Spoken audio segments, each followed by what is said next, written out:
Kumusta naman kayo mga kumarites sa inyong mga bahay-bahay? Kakarating ko nga lang ngayon dito sa bahay at napakalakas nga ng ulan. Kaya naman hindi ko nga napigilan nakapagtimpla nga ako ng kape. Meron kasing bagyo mga kumarites. Ano ba naman yan si Tino? Hindi na nagtino. Pag pa naman sobrang lakas nga ng ulan talaga namang bumabaha nga dito sa amin. Kita nyo naman at talaga namang pumapasok sa loob ng tricycle ang baha. Kaya naman sabi sa inyo hindi pwedeng wala akong sundo kasi talaga namang mababasa ako. Yung pagod na nga maghapon yung paa mo tapos mababasa pa ng baha. Pagkadating nga dito sa bahay kumain na nga kami mag-asawa. Si Kurt naman ay kumain na nga daw ng McDo. Akala ko nga hindi papasok si Kurt kasi nga ang lakas nga ng ulan. Pero nakapasok pa nga din. Pero entrams naman nila kaya okay lang siguro kahit hindi pumasok. Kaya lang nung pauwi na nga lumurok nga yung ulan kaya ayan panabay lang halos kaming dumating dito sa bahay. Kinaon nga din siya ng kanyang ama doon sa labasan kasi nga mababasa nga ang paa. Pagkatimpla ko nga ng kape pumesto na nga ako dito mga kumartes at manonood nga ako noong Bible Chronicles. Ito nga isang animation na patungkol nga din sa Bible kaya kung hindi mo naiintindihan ang laman ng Bible ito yung panoodin mo. Habang nanonood nga ako may mga lumalabas na verses tinitingnan ko nga kung ito nga yung nakalagay sa Bible. Syempre make sure ko nga din kung tama ba. At in fairness naman tama naman mga kumartes. Si John the Baptist nga pala yung pinapanood ko. Ubas nga pala tayo dito at mura pa nga ang kilo kaya bumibili ako. Pero once na magmahal yan baka hindi na ako bumili. Kapag kasi nagdi-devotion ako or nagba-Bible journal ako gusto ko may kinakain akong prutas. At ubas nga yung paborito kong kainin. So kung mapapansin yung mga kumartes, na-enjoy ko nga yung pagbabasa ng Bible lalo na kapag ka nagjo-journal ako tapos nagdo-drawing. Yung mga dinodrawing ko naman dito, nakikita ko nga lang din sa TikTok at ginagaya ko lang. Lahat nga sila ang gaganda at ang cute kapag ka nagawa mo na. Hindi naman ako kagalingan mag-drawing. Pero kahit papano, nakakagaya din naman. Mga doodle drawing nga lang yung ginagawa ko kasi madadali at kayang-kaya nga din ng bata. Tapos once na na-drawing mo na siya, ang cute niyang tingnan. Kita niyo naman tong rose na to, napakasimple lang i-drawing pero pagka nagawa mo na ang ganda. Halos lahat naman yan may ginagayahan nga ako. Hindi rin kasi ako makapag-drawing ng walang gayahan. Kaya sabi ko nga sa inyo, hindi naman ako expert sa pagdo-drawing. Pero pag may gayahan naman, nakakasabay naman ako. Basta pag nakakita lang ako na madaling i-drawing, ayun na yung nilalagay ko dito. Para naman itong ating journal ay magkaroon ng design. So dahil nga na-enjoy ko nga ang pagdo-drawing mga kumartes, umorder talaga ako ng madaming highlighter. Yung iba naman dito ay gamit pa ni Kurt sa school kaso hindi niya ginagamit kaya ako na lang yung gagamit. Kagaya na lang nitong mga acrylic pen na hindi naman niya dinadala sa school. Kaya naman ayan, ako na yung makikinabang ngayon. So minsan yung mga pamangkin ko pumupunta sa kwarto. Tapos kung saan-saan sinusulat yung mga highlighter ko. Kaya naman ayun ang pagsabihan ko nga nung nakaraan na wag pakikialaman yung mga gamit ko. Kasi minsan yung mga gamit ko nasa kwarto lang. Naalala ko kasi baka yung mga Bible ko ay masulatan. Dapat kasing hindi ka magagalit baka magalit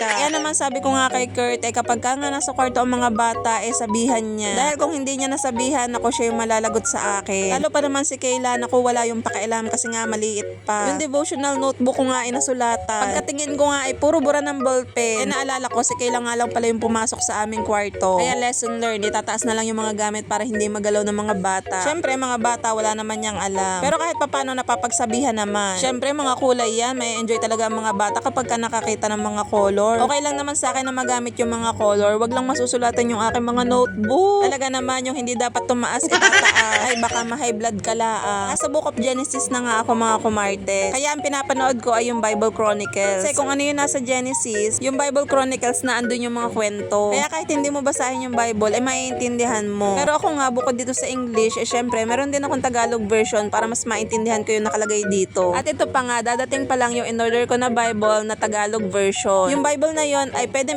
sa mga Gen Z at saka sa mga millennials. Kasi yung Tagalog nun ay napakadali talagang intindihin. So, nagprint na nga ako mga kumartes nito. Ilalagay ko dito sa ibabaw ng study table para mabasa ng mga bata at para hindi mapakailaman. Diba, wala kasi silang pasok bukas. Dahil nga may bagyo, ayan sila yung may iwan dito. Ako naman maghapon sa trabaho. Kaya naman kapag kami nakailam na to, naku talaga namang kurot sa singit.